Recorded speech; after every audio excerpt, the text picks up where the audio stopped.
Third बेटा ਆਪਾਂ ਸ਼ੁਰੂ ਕਰਨਾ ਹੈ ਨੈਸ਼ਨਲ ਪਾਵਰ। ਸਭ ਤੋਂ ਪਹਿਲਾਂ ਨੈਸ਼ਨਲ ਪਾਵਰ ਪੜ੍ਹਨ ਤੋਂ ਪਹਿਲਾਂ ਆਪਾਂ ਪਾਵਰ ਦੀ ਗੱਲ ਕਰਦੇ ਹਾਂ ਕਿ ਵਟ do you mean by the power. Power ਦਾ ਮਤਲਬ ਹੈ ਸ਼ਕਤੀ, ਇੱਕ ਅਜਿਹੀ ਯੋਗਤਾ ਜਾਂ ਸਮਰੱਥਾ ਹੈ ਜਿਸ ਦੁਆਰਾ ਤੁਸੀਂ ਦੂਜਿਆਂ ਦੇ ਵਿਵਹਾਰ ਨੂੰ ਬਦਲ ਸਕਦੇ ਹੋ ਅਤੇ ਇੱਛੁਕ ਕਾਰਜ ਕਰਵਾ ਸਕਦੇ ਹੋ, ਔਰ ਜੇਕਰ ਉਹ ਵਿਅਕਤੀ ਇਹ ਜਿਹਾ ਨਹੀਂ ਕਰਦਾ ਤਾਂ ਉਸ ਨੂੰ ਘੋਰ ਹਾਨੀ ਸਹਿਣੀ ਪੈਂਦੀ ਹੈ, ਭਾਵ ਉਹਨਾਂ ਨੂੰ ਸਜ਼ਾ ਦਿੱਤੀ ਜਾ ਸਕਦੀ ਹੈ। ਯਾਨੀ ਕਿ ਯੂ ਸਪੋਜ਼ ਦੈਟ ਬੇਟਾ ਕਿ ਕਿਸੇ ਵਿਅਕਤੀ ਤੋਂ ਉਹ ਜਿਹਾ ਕੰਮ ਕਰਵਾ ਲੈਣਾ ਜੋ ਉਹ ਵਿਅਕਤੀ ਨਹੀਂ ਕਰਨਾ ਚਾਹੁੰਦਾ, ਕਿਸੇ ਡਰ ਕਾਰਨ ਉਹ ਕੰਮ ਕਰਦਾ ਹੈ, ਪਨਿਸ਼ਮੈਂਟ ਕਰਕੇ ਕੰਮ ਕਰਦਾ ਹੈ, ਤਾਂ ਉਸਨੂੰ ਅਸੀਂ ਪਾਵਰ ਕਹਿੰਦੇ ਹਾਂ। ਲੇਕਿਨ ਅਗਰ ਉਹ ਕੰਮ ਵਿਅਕਤੀ ਉਹ ਆਪ ਕਰਨਾ ਚਾਹੁੰਦਾ ਹੈ ਤਾਂ ਉਹ ਕੰਮ ਜਿਹੜਾ ਹੈਗਾ ਉਹ ਪਾਵਰ ਨਹੀਂ ਕਹਿਲਾਏਗੀ। ਸਮਝ ਆ ਗਈ? ਇਹਦੇ ਵਿੱਚ ਬੇਟਾ ਪਾਵਰ ਦੀਆਂ ਤੁਸੀਂ ਐਨੀ 2 ਡੈਫੀਨੇਸ਼ਨਸ ਲਰਨ ਕਰ ਸਕਦੇ ਹੋ ਜੋ ਵੀ ਤੁਹਾਨੂੰ ਜ਼ਰੂਰੀ ਲੱਗਦੀਆਂ ਨੇ, ਜਿਹੜੀਆਂ ਤੁਹਾਨੂੰ ਯਾਦ ਹੋ ਜਾਂਦੀਆਂ। ਉਸ ਤੋਂ ਬਾਅਦ meaning and definition of the national power. ਹੁਣ ਆਪਾਂ ਪਾਵਰ ਕੀਤੀ ਹੈ, ਹੁਣ ਆਪਾਂ ਕਹਾਂਗੇ ਨੈਸ਼ਨਲ ਪਾਵਰ ਕੀ ਹੁੰਦੀ ਹੈ।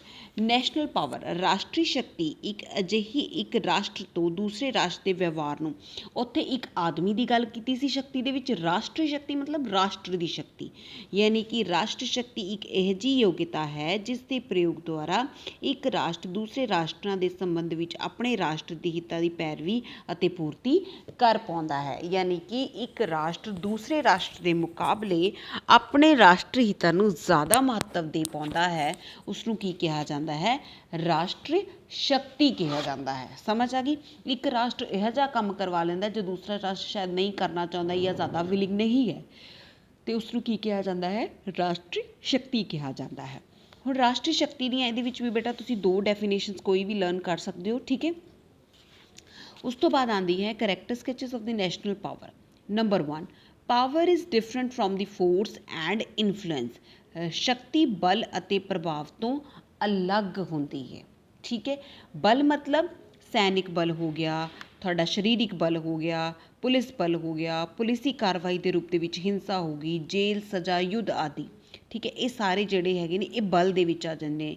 ਦੂਸਰੇ ਪਾਸੇ ਸ਼ਕਤੀ ਦਾ ਅਰਥ ਹੈ ਨਿਯੰਤਰਣ ਔਰ ਮਨੋਵਿਗਿਆਨਿਕ, ਮਤਲਬ ਅਗਲੇ ਦੀ ਮਨੋਵਿਗਿਆਨਿਕ ਸਥਿਤੀ ਯਾਨੀ ਕਿ ਮਾਨਸਿਕ ਸਥਿਤੀ ਦੇ ਉੱਤੇ ਵੀ ਆਪਣਾ ਅਧਿਕਾਰ ਪ੍ਰਾਪਤ ਕਰ ਲੈਣਾ, ਇਹ ਕੀ ਕਹਿਲਾਉਂਦੀ ਹੈ? ਸ਼ਕਤੀ ਕਹਿਲਾਉਂਦੀ ਹੈ। ਅਗਰ ਕਿਸੇ ਪ੍ਰਭਾਵ ਤੋਂ, ਸਪੋਜ਼ ਕਰੋ ਕੋਈ ਟੀਚਰ ਸਾਨੂੰ ਬਹੁਤ ਵਧੀਆ ਲੱਗਦਾ ਹੈ, ਠੀਕ ਹੈ, ਅਸੀਂ ਉਸਦੀ ਗੱਲ ਚਾਹੇ ਗਲਤ ਹੈ ਸਹੀ ਹੈ ਅਸੀਂ ਮੰਨ ਲੈਂਦੇ ਹਾਂ, ਤਾਂ ਉਹ ਕੀ ਹੈ? ਇਨਫਲੂਐਂਸ ਹੈ, ਪ੍ਰਭਾਵ ਹੈ ਉਸਦਾ, ਠੀਕ ਹੈ। ਉਸਨੂੰ ਉਸਦੀ ਪਾਵਰ ਨਹੀਂ ਕਵਾਂਗੇ, ਠੀਕ ਹੈ।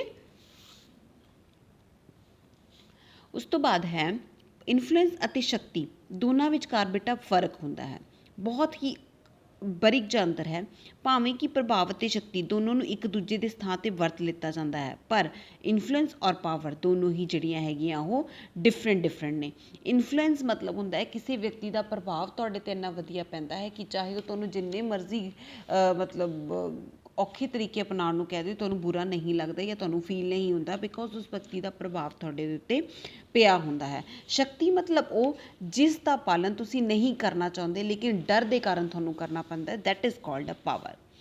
National power both means and well the end. ਰਾਸ਼ਟਰੀ ਸ਼ਕਤੀ ਸਾਧਨ ਵੀ ਹੈ ਅਤੇ ਉਦੇਸ਼ ਵੀ ਹੈ ਕਿ ਕਿਸੇ ਦੇਸ਼ ਦੀ ਨੈਸ਼ਨਲ ਪਾਵਰ ਦੇ ਵਿੱਚ ਰਾਸ਼ਟਰੀ ਸ਼ਕਤੀ ਪ੍ਰਾਪਤ ਕਰਨ ਦੇ ਲਈ ਸ਼ਕਤੀ ਦਾ ਹੀ ਪ੍ਰਯੋਗ ਕਰਨਾ ਪੈਂਦਾ ਹੈ, ਆਪਣੀ ਸ਼ਕਤੀ ਨੂੰ ਵਧਾਉਣ ਦੇ ਲਈ ਸ਼ਕਤੀ ਦਾ ਹੀ ਪ੍ਰਯੋਗ ਕਰਨਾ ਪੈਂਦਾ ਹੈ। ਜਿਵੇਂ ਪੁਰਾਣੇ ਜ਼ਮਾਨਿਆਂ ਦੇ ਵਿੱਚ ਇੱਕ ਰਾਜ ਸ਼ਕਤੀ ਰਾਹੀਂ ਦੂਸਰੇ ਰਾਜ ਦੇ ਉੱਤੇ ਹਮਲਾ ਕਰ ਦਿੰਦਾ ਸੀਗਾ ਅਤੇ ਦੂਜੇ ਰਾਜ ਨੂੰ ਆਪਣੇ ਰਾਜ ਦੇ ਵਿੱਚ ਮਿਲਾ ਲੈਂਦਾ ਸੀਗਾ, ਇਹ ਕੀ ਹੈ? ਸ਼ਕਤੀ, ਰਾਸ਼ਟਰੀ ਸ਼ਕਤੀ। ਉਸ ਤੋਂ ਬਾਅਦ ਹੈ ਰਾਸ਼ਟਰੀ ਸ਼ਕਤੀ ਰਾਸ਼ਟਰੀ ਹਿੱਤਾਂ ਦੀ ਪ੍ਰਾਪਤੀ ਦੀ ਯੋਗਤਾ ਹੈ। ਨੈਸ਼ਨਲ ਪਾਵਰ ਐਬਿਲਿਟੀ ਹੈ, ਅਗਰ ਤੁਸੀਂ ਆਪਣੇ ਰਾਸ਼ਟਰੀ ਹਿੱਤਾਂ ਨੂੰ ਪ੍ਰਾਪਤ ਕਰਨਾ ਹੈ ਤਾਂ ਤੁਹਾਡੇ ਕੋਲ ਰਾਸ਼ਟਰੀ ਸ਼ਕਤੀ ਹੋਣੀ ਲਾਜ਼ਮੀ ਹੈ। National power is the dynamic means continue process ਨਹੀਂ ਹੈ, ਸੇਮ ਸੀਕੁਐਂਸ ਵਾਈਜ਼ ਨਹੀਂ ਚੱਲਦੀ, ਬਲਕਿ ਇਟ ਇਜ਼ ਅ ਡਾਇਨਮਿਕ। ਰਾਸ਼ਟਰੀ ਸ਼ਕਤੀ ਗਤੀਸ਼ੀਲ ਹੁੰਦੀ ਹੈ, ਇਹ ਘਟਦੀ ਜਾਂ ਵੱਧਦੀ ਰਹਿੰਦੀ ਹੈ। ਜਿਵੇਂ ਫੋਰ ਐਗਜ਼ਾਮਪਲ 1962 ਦੇ ਵਿੱਚ ਜਦੋਂ ਭਾਰਤ ਅਤੇ ਚੀਨ ਦੀ ਲੜਾਈ ਹੋਈ ਸੀ ਤਾਂ ਭਾਰਤ ਹਾਰ ਗਿਆ ਸੀ, ਕਿਉਂਕਿ ਭਾਰਤ ਦੀ ਸ਼ਕਤੀ ਜਿਹੜੀ ਹੈਗੀ ਆ ਉਹ ਕਾਫੀ ਘੱਟ ਸੀਗੀ, ਔਰ ਜਦ ਕਿ 1962 ਦੇ ਜਿਹੜਾ ਦੂਸਰਾ ਮੁਕਾਬਲਾ ਹੋਇਆ ਸੀ ਉਹਦੇ ਵਿੱਚ ਇੰਡੀਆ ਦੀ ਰਾਸ਼ਟਰੀ ਸ਼ਕਤੀ ਦੇ ਵਿੱਚ ਕਾਫੀ ਵਾਧਾ ਹੋਇਆ ਸੀ।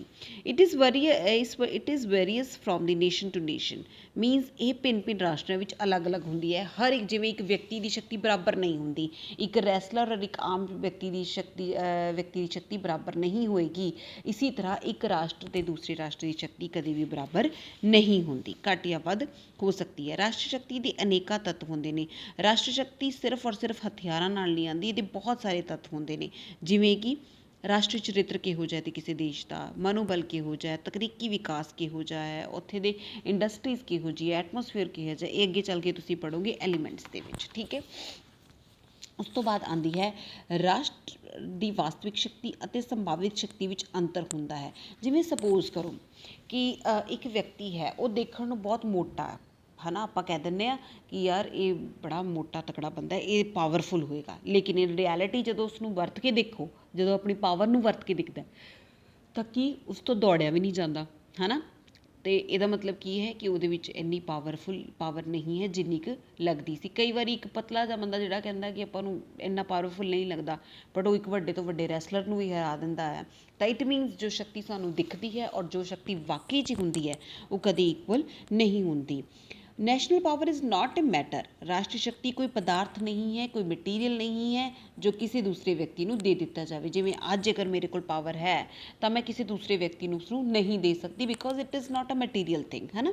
ਰਾਸ਼ਟਰੀ ਸ਼ਕਤੀ ਪ੍ਰਯੋਗ 'ਤੇ ਨਿਰਭਰ ਕਰਦੀ ਹੈ। ਰਾਸ਼ਟਰੀ ਸ਼ਕਤੀ ਪ੍ਰਯੋਗ ਦੇ ਵਿੱਚ ਅਗਰ ਕੋਈ ਬੰਦਾ ਇੱਦਾਂ ਹੀ ਕਹੀ ਜਾਵੇ ਮੇਰੇ ਕੋਲ ਪਾਵਰ ਹੈ, ਉਹਨੂੰ ਯੂਜ਼ ਹੀ ਨਾ ਕਰੇ ਤਾਂ ਉਹ ਫਿਰ ਪਾਵਰ ਕਿਸੇ ਕੰਮ ਦੀ ਨਹੀਂ ਹੁੰਦੀ। ਇਸੀ ਤਰ੍ਹਾਂ ਇੱਕ ਦੇਸ਼ ਜਿਹੜਾ ਹੈਗਾ ਉਹ ਉਦੋਂ ਹੀ ਸ਼ਕਤੀਸ਼ਾਲੀ ਹੁੰਦਾ ਹੈ ਜਦੋਂ ਉਹ ਆਪਣੀ ਪਾਵਰ ਦਾ ਪ੍ਰਗਟਾਵਾ ਕਰਦਾ ਹੈ, ਜਦੋਂ ਉਸ ਪਾਵਰ ਨੂੰ ਪ੍ਰੈਕਟੀਕਲ ਰੂਪ ਦੇ ਵਿੱਚ ਉਹ ਪੇਸ਼ ਕਰਦਾ ਹੈ।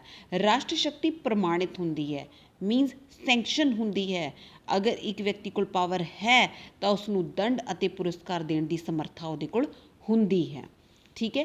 ਰਾਸ਼ਟਰੀ ਸ਼ਕਤੀ ਇਕਾਗਰਿਤ ਰੂਪ ਦੇ ਵਿੱਚ ਹੁੰਦੀ ਹੈ, ਯੂਨਿਟਰੀ ਵਿੱਚ ਹੁੰਦੀ ਹੈ, ਇੱਕ ਰੂਪ ਦੇ ਵਿੱਚ ਹੋਣ ਦੇ ਵਿੱਚ ਹੁੰਦੀ ਹੈ, ਅਲੱਗ-ਅਲੱਗ ਜਿਹੜੀ ਹੈਗੀ ਕੋਈ ਵੀ ਕਿਸੇ ਵੀ ਤਰ੍ਹਾਂ ਦੀ ਸ਼ਕਤੀ ਨਹੀਂ ਹੁੰਦੀ, ਠੀਕ ਹੈ ਜੀ। ਹੁਣ ਰਾਸ਼ਟਰੀ ਸ਼ਕਤੀ ਕਿੰਨੇ ਤਰ੍ਹਾਂ ਦੀ ਹੁੰਦੀ ਹੈ? ਸਭ ਤੋਂ ਪਹਿਲਾਂ ਹੈ ਕਾਈਂਡਸ ਔਰ farms of the national power. Number 1 ਸੈਨਿਕ ਸ਼ਕਤੀ, ਮਿਲਟਰੀ ਪਾਵਰ, ਮਤਲਬ ਕਿਸੇ ਦੇਸ਼ ਕੋਲ ਕਿੰਨੀ ਮਿਲਟਰੀ ਹੈ, ਕਿੰਨੀ ਸੈਨਿਕ ਸ਼ਕਤੀ ਹੈ, ਉਸ ਦੇਸ਼ ਕੋਲ ਕਿੰਨੇ ਕੁ ਸੈਨਿਕ ਨੇ, ਉਹਨਾਂ ਸੈਨਿਕਾਂ ਕੋਲ ਕਿੰਨੇ ਕੁ ਜ਼ਿਆਦਾ ਹਥਿਆਰ ਨੇ, ਔਰ ਉਹ ਸੈਨਿਕ ਜਿਹੜੇ ਹੈਗੇ ਨੇ ਕਿੰਨੇ ਕੁ ਜ਼ਿਆਦਾ ਟ੍ਰੇਨਡ ਨੇ। ਜਿਵੇਂ ਆਪਣੇ ਕੋਲ ਕਮਾਂਡੋਜ਼ ਹੁੰਦੇ ਨੇ, ਕੋਬਰਾ ਕਮਾਂਡੋਜ਼ ਹੁੰਦੇ ਨੇ, ਆਪਣੇ ਕੋਲ ਜਲ ਸੇਨਾ, ਥਲ ਸੇਨਾ, ਵਾਯੂ ਸੇਨਾ ਆਪਣੇ ਇੰਡੀਆ ਕੋਲ ਹੈਗੀ ਹੈ ਨਾ। ਸੋ ਇਹ ਜਿਹੜੀਆਂ ਚੀਜ਼ਾਂ ਨੇ ਇਹ ਕਿਹਦੇ ਵਿੱਚ ਆਉਂਦੀਆਂ ਨੇ? ਮਿਲਟਰੀ ਪਾਵਰ ਦੇ ਵਿੱਚ ਆਉਂਦੀਆਂ ਨੇ। ਉਸ ਤੋਂ ਬਾਅਦ ਆਉਂਦੇ ਜੀ ਬੇਟਾ ਇਕਨੋਮਿਕਲ ਪਾਵਰ। ਕੋਈ ਦੇਸ਼ ਦੇ ਕੋਲ ਸਿਰਫ ਔਰ ਸਿਰਫ ਹਥਿਆਰ ਨੇ